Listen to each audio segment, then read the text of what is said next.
Welcome back to the Brittany Hughes Show, everybody. Happy Wednesday to you. This is a little bit different. We're coming at you a day early. Normally, this podcast airs on Thursdays, but we are doing this a day early because, of course, on Tuesday night, we had a sort of kind of State of the Union address. It was not a true State of the Union because, as we all know, President Donald Trump is only about 6 weeks into his second non-consecutive term as president, much as Democrats want to blame him for everything that has been happening. He's only 6 weeks into his second term. And so for him to give a report on the State of the Union, what his administration has accomplished over the past year, of course, would be impossible. Then again, what they've managed to accomplish over the last 6 weeks alone has been very remarkable. I don't think I have ever seen an administration hit the ground running the way that this one has. It's been a sight to behold. But of course, this was not technically a true State of the Union. This was more Donald Trump laying out his vision for the next year, for the next 4 years, and calling out the previous administration for the absolute dumpster fire that they left us with, and how he plans on tackling a lot of those problems that we landed with Joe Biden and his absolute ineptitude. And of course, true to form, Democrats were pissed off about every single thing he said. Nothing made them happy because that's who they are. That's what they do. They are perpetually angry people at this point. These are some of the most sour, unhappy, pessimistic lunatics on the face of the planet, and they openly display that. They don't love life. They don't love success. They don't love prosperity. They don't love strength. They openly thrive in death and failure and weakness and victimhood because those are the pillars upon which they prop up their own power, and that was on full and total display Tuesday night. It was completely obvious to anybody watching, and I do hope you were able to tune in, and if you weren't, I'm going to hit some of the highlights in just a second because I'm not sure I've ever seen such a brazen, gross display of leftism right here. There was absolutely no hiding their loathing for the American people, for people who have suffered the consequences of their policies, their disdain for their own country. I mean, they might as well have just walked in with a billboard just openly saying, "I hate America," and flashing neon lights. But I mean, they might as well have their faces and their silly little signs they walked in with. I mean, look at this. They walked in with these paddles like they were at a silent auction or something, sitting there with these dour expressions on their faces, with these little signs, with these messages, I guess, that were meant to convey how much they hate all the rest of us or whatever. It looks like an estate sale to me. And here they were. And speaking of Democrats' true colors, they also couldn't seem to get on board with their clothing choices, with like one theme when it comes to what they're pissed off about, because apparently they're mad about so many things that it was sort of a pick and choose which cause you wanted to champion here. Some Democrats wore yellow and blue. That was meant to convey, of course, their endless and boundless support for Ukraine and the hundreds of billions of dollars that they want to just endlessly dump into a never-ending war that's killing thousands upon thousands of people and emptying two nations of an entire generation of young men. And we are supposed to fund this with our tax dollars forever and ever. Amen, according to Democrats. So there's that. The Democratic Black Caucus, of course, wore black. I'm not exactly sure what that was meant to convey. It looked like they were attending a funeral, which, you know, I guess if you count the death of wokeness, they kind of were. Greatest memorial service ever. Still, a third category of Democrats wore pink, so this would be Democratic women, one of whom is actually a man. Many of them looking like Pepto-Bismol bottles. And I'm guessing this is sort of meant to convey support for women or women's rights, or whatever, which I do find very ironic considering that almost every single one of these Democrats voted against a bill that would have protected women's sports. So this is a bill that passed the House but failed to make it through the Senate this week when 46 Democrats voted against it. So this bill would have prevented boys from participating in girls' sports in federally funded schools and institutions, which quite frankly shouldn't even have to be a law. I mean, this used to just be basic common sense back before progressives decided to, throw out science and biology and basic facts because there was a brand new category of victimhood, I guess they thought they could tap into here for political clout. I don't think that's been working out very well for them, and I don't think it's going to in the future. Polls have shown that nearly 80% of Americans, including a majority of Democrats, say that they do not support boys in girls' sports, regardless of the gender identity of the boy. These are people that don't even necessarily care whether you want to cosplay as the opposite gender. If you think you were born in the wrong body and you're a man who believes that you're a woman, a lot of these people are not even necessarily people who care if you do that. But there is an understanding among most people with basic common sense and a basic understanding of biology that biological boys and men competing in sports designated for women puts women at a significant disadvantage because they have a physical, biological, scientifically provable advantage over women. This is a simple matter of fairness and safety. It's not really about what you want to be or how you feel. That's not the point. We're talking about boys, biological males with a physical, insurmountable advantage over the girls against who they are competing. And this is just a basic measurable fact. And by the way, we're seeing this again and again. This is not just some one-off thing.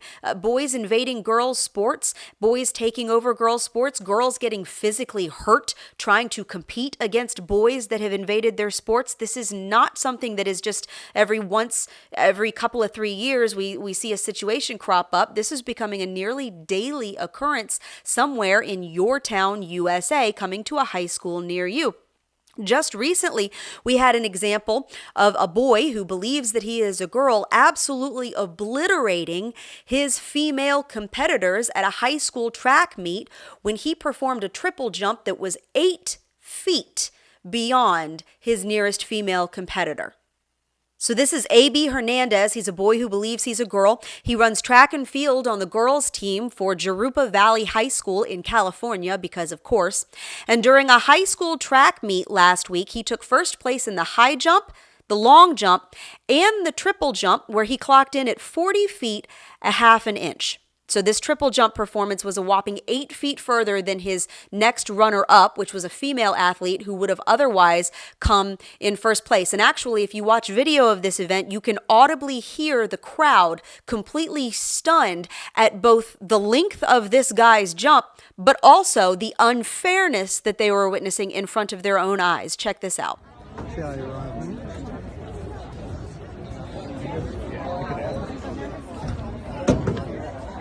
Oh my God! I want to know what. And every single Senate Democrat who voted on a bill that would have stopped this madness voted against it. Every single one. 2 Democrats abstained. The rest voted in favor of allowing boys to invade girls' spaces and sports teams, even if it means jeopardizing the safety and fairness of female athletes. And then they have the gall, the absolute audacity to show up to Donald Trump's speech, to a joint session of Congress, wearing pink like they give a flying flip about women. No, they don't. If you actually cared about women, if you cared about girls, you would support the integrity of their sports and protect their ability to compete fairly and without risk of permanent bodily injury because they're going up against some 6'4" dude with a testosterone drip. Democrats don't care about women. They care about women to the extent that they can use them as political props. That's the only value that women have for Democrat lawmakers at this point, and they have made that abundantly clear. But of course, this was only the beginning of their display of rank hypocrisy and open disdain for this nation and the people that are suffering under their policies that they supposedly represent. I mean, I thought this one was very telling. One of the very first things that Donald Trump did during his speech, and this is why I think a lot of people absolutely love him, by the way, because he doesn't dress up what he says in a bunch of political language. He calls it like he sees it. He says it like it is, and he says the way that we're all thinking it. And I think that resonates with so many people. And at one point, he straight up called out Democrats on the fact that it did not matter what he had to say or what good he does or what measure of success his administration has today or over the next 4 years. There is nothing he is ever going to say or do that is going to satisfy them. And I mean, I completely think he was spot on with that statement. Here was that moment. And once again, I look at the Democrats in front of me, and I realize there is absolutely nothing I can say to make them happy or to make them stand or smile or applaud. Nothing I can do. I could find a cure to the most devastating disease, a disease that would wipe out entire nations, or announce the answers to the greatest economy in history, or the stoppage of crime to the lowest levels ever recorded. And these people sitting right here will not clap, will not stand, and certainly will not cheer for these astronomical achievements. They won't do it, no matter what. And oh my goodness, did they spend the next hour and a half proving him completely and entirely right. I mean, it's almost as if he says, look, there's absolutely nothing I'm going to say that's going to make you happy, so I might as well answer to the American people and what they want, because trying to find common ground with you fools is going to be impossible. It's not going to happen no matter what I do. And oh, by the way, here are a whole bunch of things that every single red blood American should be able to cheer for, should be able to get behind, regardless of your political party or your ideological stance or your worldview. Here are things that every single person should be able to applaud without any hesitation, and watch you guys not be able to do it. And that is exactly what happened. That is exactly what happened. Of course, one of the primary issues that Donald Trump campaigned on both in 2016 and in 2024, an issue that largely helped him win both elections, that has resonated with so many American people, is the crisis at our southern border. It was absolutely unmanageable under Barack Obama, who used his pen and his phone to unilaterally change our immigration system in violation of Congress, congressional oversight, the United States Constitution. And of course, that triggered a historical wave of illegal immigration that was finally brought under some semblance of control under Donald Trump in his first term. And then we got 4 years of Joe Biden, who just blew the doors wide open to illegal immigration, had absolutely no interest in stopping it whatsoever, was actually creating new programs and new avenues and new smartphone apps to help people come into the country illegally, to actually fly people in from other countries without even having to cross the border illegally. We just put them on planes and flew them in ourselves. I don't even know at that point why we had immigration laws to begin with, if none of them were going to be enforced and we were just going to violate them ourselves and just say, come one, come all. I mean, we had a smartphone app under Joe Biden that let millions of illegal aliens come in as long as they clicked a button on their iPhone, poor and destitute people that they were. And that way, that wave of illegal immigration brought with it, God only knows how many criminals and evil people that came in right alongside of families. And we saw how that turned out, right? Literally bodies in the streets. People being murdered thanks to illegal aliens who turned out to be killers and rapists and drug dealers and armed robbers. And there were people that lost their lives because of it. I mean, there are people who are dead today who should be alive and who would be alive were it not for Joe Biden's open border policies that let horrible, violent, depraved people into this country under the guise of offering refuge and asylum. And now innocent people like Laken Riley are dead, which Donald Trump called out in his speech on Tuesday night. This was the first time, by the way, that any president in front of a joint session of Congress has said the name Laken Riley. Joe Biden tried to a year ago, but he couldn't even get her name right. He called her Lincoln Riley because Democrats care so little about their own people, they don't even know your name.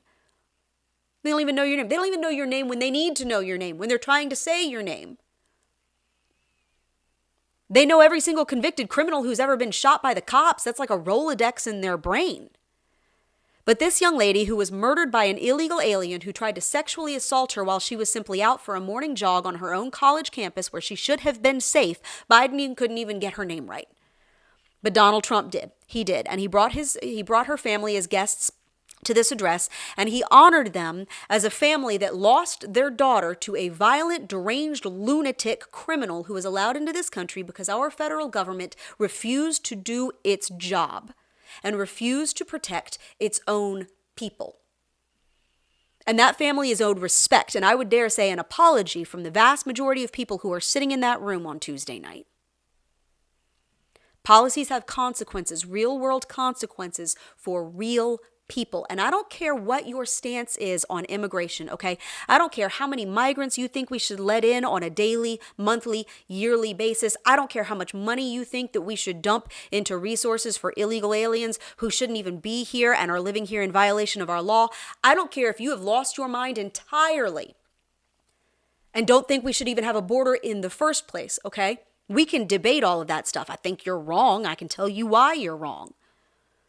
But regardless of all of that, if you cannot stand for the weeping family of a young woman who was attacked and beaten and bludgeoned so bad that she was left disfigured and virtually unrecognizable when they finally found her dumped in the woods off the side of the road, if you cannot show respect to people who have been through something that horrific, you suck. You have no humanity in you whatsoever. Lake and Riley's family were not the only victims of Joe Biden's open border policy that Trump acknowledged on Tuesday night. He also acknowledged the mother of Jocelyn Nungare. She was a 12-year-old girl who was kidnapped and assaulted and murdered by 2 illegal aliens from Venezuela. 12 years old.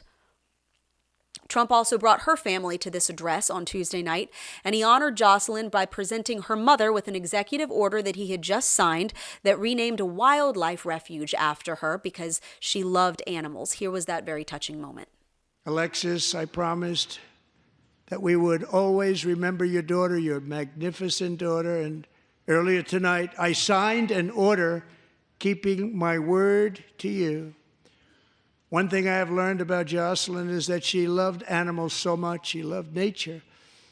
Across Galveston Bay, from where Jocelyn lived in Houston, you will find a magnificent national wildlife refuge, a pristine, peaceful, 34,000-acre sanctuary for all of God's creatures on the edge of the Gulf of America.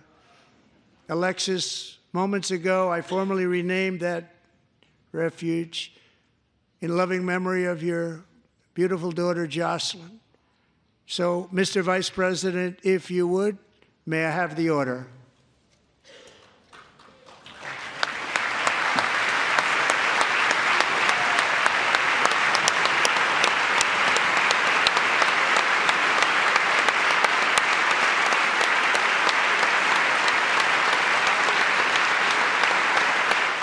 All right, so here we have a 12-year-old girl who was assaulted and brutally murdered by 2 people who should not have been in this country in the first place, and her mother is sitting right there with tears running down her face, and she's learning that her daughter is now going to be remembered for generations to come, not only for the way that she was savagely and brutally murdered, but also for what she loved when she was still alive. That's a beautiful moment. That's a beautiful moment. That's something that anybody should be able to applaud, regardless of your stance on immigration or how you think we should go about fixing it, or if you think we should go about fixing it. But again, Democrats could not find it in whatever passes for their heart, that hollow place in their chest, to even show a modicum of respect for this woman whose daughter was slaughtered before she could even graduate from middle school. You do not have to be on board with all of Donald Trump's immigration policies to at least recognize and show some respect for, this woman's pain and what she's been through that she will carry for the rest of her life. This isn't hard, people.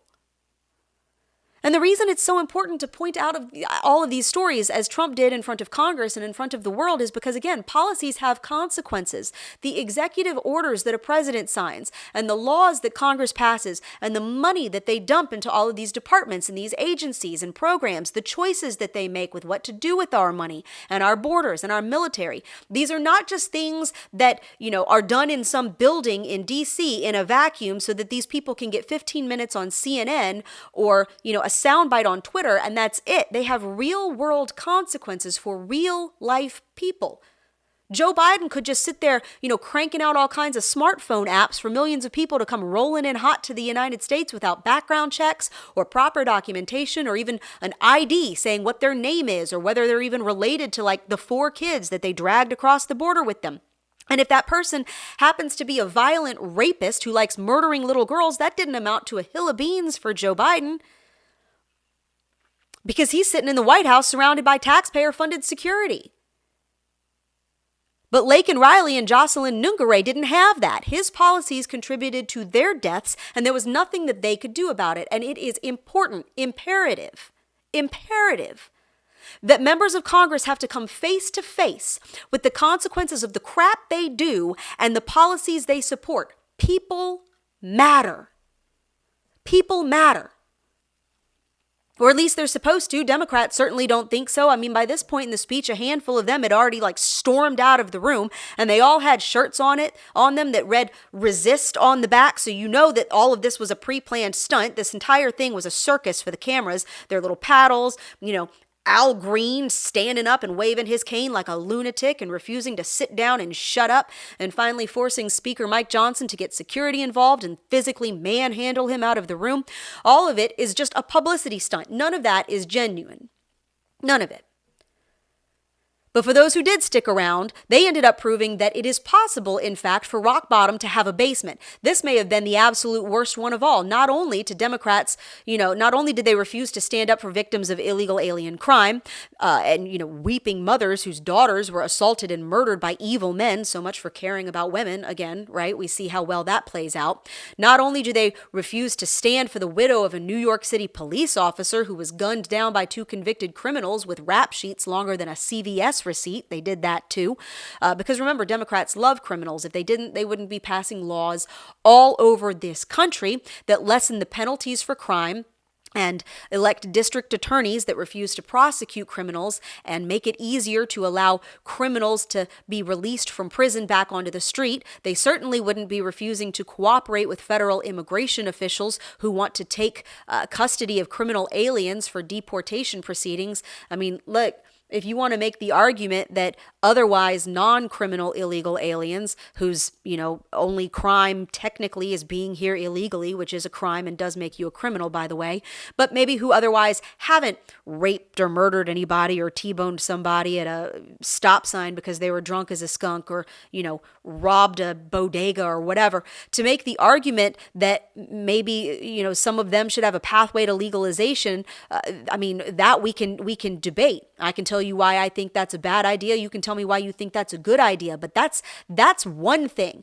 But we're talking about actively refusing to turn criminal aliens who have been convicted of some of the most heinous crimes known to man over to ICE so they can then be kicked out of our country and not able to victimize anybody else here in the United States of America. That's just good old-fashioned common sense. But that's not what Democrats do. They actively choose, deliberately and with willful intent, to turn illegal aliens convicted of violent crimes back onto the streets so that they can then victimize other migrants and American citizens. That's what a sanctuary city is. It's not just a sanctuary for illegal aliens. It is a sanctuary for criminal aliens. That is the point. The left loves criminals. They love criminals. So, of course, they don't stand for the widow of a slain police officer who was murdered in the line of duty.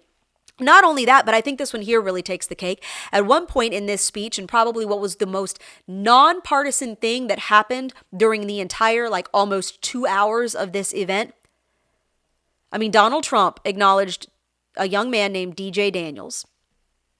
He was a 13-year-old boy who survived brain cancer. The doctor said should have killed him 6 years ago. So here's this young man, a brain cancer survivor. Nothing about this was political. Nothing about this was partisan whatsoever. This was just a young man who survived cancer being acknowledged by the President of the United States. If you watched this and did not tear up, I'm fairly certain you're a cyborg, to be honest. I'm going to go ahead and play this because I think it was one of the most powerful moments of the entire speech, and I would say probably one of the most powerful moments of any State of the Union or any address to a joint session of Congress that I personally have ever witnessed. Watch this. Daniel is 13 years old, and he has always dreamed of becoming a police officer.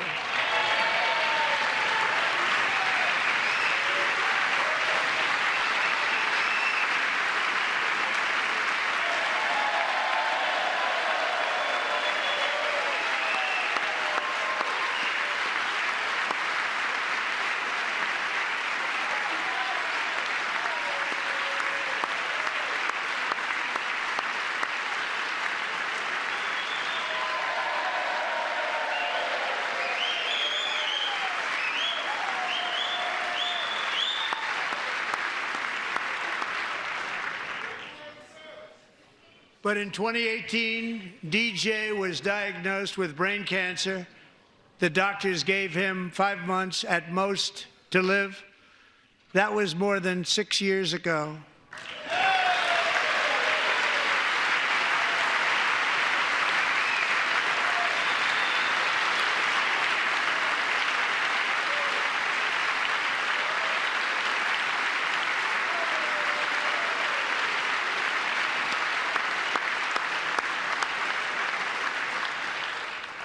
Since that time, DJ and his dad have been on a quest to make his dream come true, and DJ has been sworn in as an honorary law enforcement officer actually a number of times. The police love him, the police departments love him.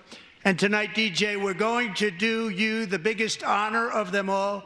I am asking our new Secret Service Director, Sean Curran, to officially make you an agent of the United States Secret Service.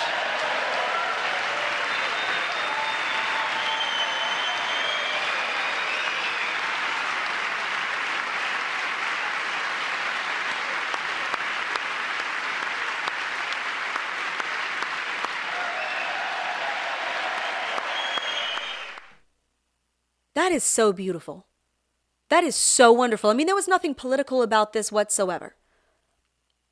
This was just a straightforward acknowledgement of a child cancer survivor who beat the odds and who is alive today, thank God. And I don't know if you noticed, but this kid's eyes got big as dinner plates when Trump announced that he was going to be an honorary member of the Secret Service. What an amazing moment for that young man, who I know has had some pretty not amazing moments in his life.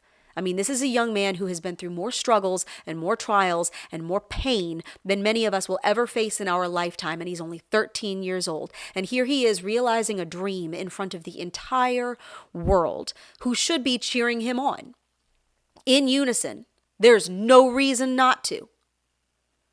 And Democrats couldn't even do that. They sat there stoic and sour-faced the entire time. Let me tell you something. It is bad enough that you can't stand for the mother whose daughter was murdered by an illegal alien. It is bad enough that you can't stand for the widow of a police officer who was gunned down in the line of duty trying to protect and serve his community. That's nauseating.